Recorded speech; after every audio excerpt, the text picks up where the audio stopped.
కేంద్ర హోంశాఖకు సంబంధించినటువంటి ప్రకటనకు సంబంధించిన బ్రేకింగ్ న్యూస్ చూస్తున్నాం. జగన్కు ఎలాంటి ప్రాణహాని లేదు అంటోంది కేంద్ర హోంశాఖ.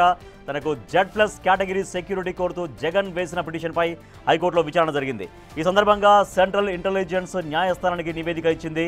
జగన్కు ఎలాంటి ప్రాణహాని లేదంటూ తెలిపింది. అయితే పూర్తి వివరాలతో కౌంటర్ దాఖలు చేయాలని హైకోర్టు సూచించింది.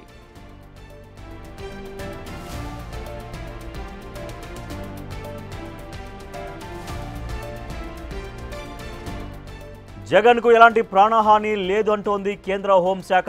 తనకు Z+ కేటగిరీ సెక్యూరిటీ కోరుతూ జగన్ వేసిన పిటిషన్పై హైకోర్టులో విచారణ జరిగింది. ఈ సందర్భంగా సెంట్రల్ ఇంటెలిజెన్స్ న్యాయస్థానానికి నివేదిక ఇచ్చింది. జగన్కు ఎలాంటి ప్రాణహాని లేదంటూ తెలిపింది. అయితే పూర్తి వివరాలతో కౌంటర్ దాఖలు చేయాలని హైకోర్టు సూచించింది.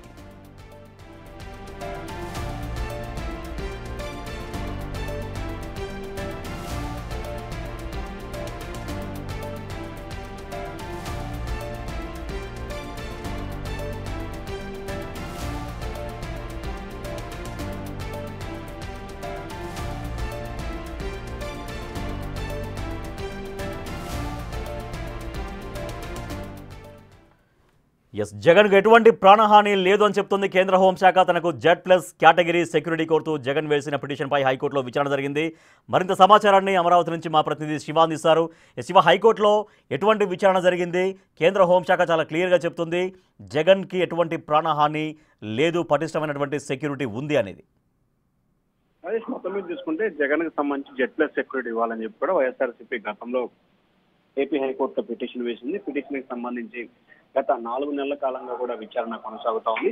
తాజాగా కేంద్ర హోంశాఖను దీంట్లో ప్రతివాదులుగా చేర్చిన నేపథ్యంలో కేంద్ర హోంశాఖ కొద్దిసేపటి క్రితమే ఏపీ హైకోర్టులో ఒక పిటిషన్ దాఖలు చేసింది. జగన్మోహన్ రెడ్డి దాఖలు చేసిన పిటిషన్ పై హైకోర్టులో సెంట్రల్ హోంశాఖ కౌంటర్ దాఖలు చేసింది. పూర్తి వివరాలతో కౌంటర్ దాఖలు చేసిన పరిస్థితి కనిపించింది. అయితే జగన్ Z+ సెక్యూరిటీ కల్పించాలని చెప్పి హైకోర్టులో పిటిషన్ సంబంధించి జగన్కి ఎటువంటి ప్రాణహాని లేదు, ఎటువంటి ఇబ్బందులు లేవు. సో ఈ నేపథ్యంలో ఆయన ప్రాణానికి సంబంధించి కానీ లేదా ఆయన సెక్యూరిటీ విషయానికి సంబంధించి కానీ పూర్తి స్థాయిలో కూడా అప్రమత్తంగా ఉన్నాము. ఎప్పటికప్పుడు మానిటరింగ్ చేస్తూ ఇటు ఏపీ ఇంటెలిజెన్స్ అధికారులు, ఇటు కేంద్ర హోంశాఖ, కేంద్ర ఇంటెలిజెన్స్ అధికారులు అనుక్షణ అప్రమత్తంగా ఉన్నామని చెప్పి కూడా నివేదికలో పేర్కొన్న పరిస్థితి కనిపిస్తా ఉంది. పూర్తి వివరాలతో కౌంటర్ దాఖలు చేయాలని చెప్పి ఏపీ హైకోర్టు కేంద్ర హోంశాఖని ఆదేశాలు జారీ చేసింది. తదుపరి విచారణ జూలై 15కు వాయిదా వేస్తూ తన తీర్పును వెలువరించింది. Rajesh, right, thank you Shiva. జగన్కు ఎటువంటి ప్రాణహాని లేదని కేంద్ర హోంశాఖ స్పష్టం చేసింది. ఈ మేరకు జగన్ వేసినటువంటి పిటిషన్ పైన హైకోర్టు విచారణ చేసింది ఇవాళ.